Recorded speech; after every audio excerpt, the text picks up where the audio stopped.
મારું નામ મયુર છે. હું એક પ્રોફેશનલ જોબ કરી રહ્યો છું. મને આ ઘણા ટાઈમથી પ્રોબ્લેમ હતી કે ચેસ્ટનો ભાગ બહાર આવી રહ્યો હતો, જેના કારણે હું ટી શર્ટ કે કોઈ ઇતર પ્રવૃત્તિ ન કરી શકતો. લાઈક કે જીમમાં જઈએ કે સ્વિમિંગ કરીએ ત્યારે પ્રોબ્લેમ આવતો, લોકો આપણી સામે જોયા કરતા અને કોઈ બેડ થોટ બોલ્યા કરતા. એટલે મને એવું લાગ્યું કે નહીં, આ કરાવવું પડશે. પછી મેં થોડોક રિસર્ચ કર્યું કે આના ઉપર. તો મને પહેલાં એવું લાગ્યું કે આ કોઈ ચેસ્ટ ફેટ છે, તો એના માટે મેં જીમ જોઈન કરાવેલું. ત્યારે મારો વજન સમથિંગ 120 હતો. પછી એ રિડ્યુસ કરીને મેં 81 સુધી લાવ્યો, પણ એ ભાગ તો એમનો વધેલો રહેતો હતો. પછી મેં ત્યાં જીમના મેડમને બધાને પૂછ્યું કે આ હું ચેસ્ટની એક્સરસાઇઝ કરું છું તો પણ આ થતું નથી.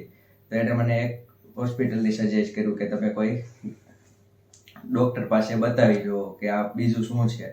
તે મેં નેટ ઉપર પણ વિડીયો જોયા અને યુટ્યુબમાં પણ વિડીયો જોયા. પછી એક હોસ્પિટલનું મેં નક્કી કર્યું કે સુરતમાં એક સારું એવું હોસ્પિટલ છે, જ્યાં પહેલાં મુલાકાત લીધી હતી. પહેલાં તો મને આવવામાં પ્રોબ્લેમ થતો હતો હોસ્પિટલમાં, કે કઈ રીતે જઈશ, ત્યાં શું થશે, કેટલા ટાઈમમાં ઓપરેશન થશે, કેટલો કોસ્ટ આવશે. મેં ઘણી નેટ ઉપર પણ ચેક કર્યું હતું કે કોસ્ટનું એપ્રોક્સી કોઈ ડૉક્ટર બતાવી નહોતા શક્યા કેટલું એપ્રોક્સિમેટલી થશે.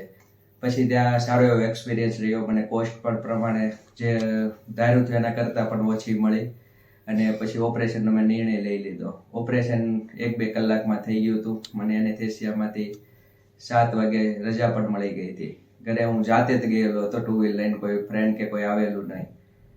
અને થોડાક દિવસ, 1 દિવસ પેઇન રહેલો, કે એમ લાગતું હતું કે કોઈ પેઇન થાય છે.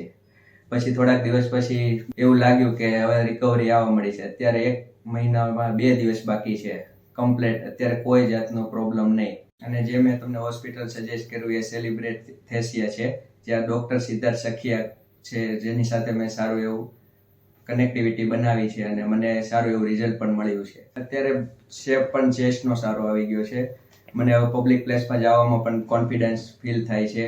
કોઈ પણ જગ્યાએ સ્વિમિંગમાં જવામાં પણ હું ટી શર્ટ કાઢીને પોતાનું સ્વિમિંગ કરી શકું છું. Thank you Siddharth Sakhiya.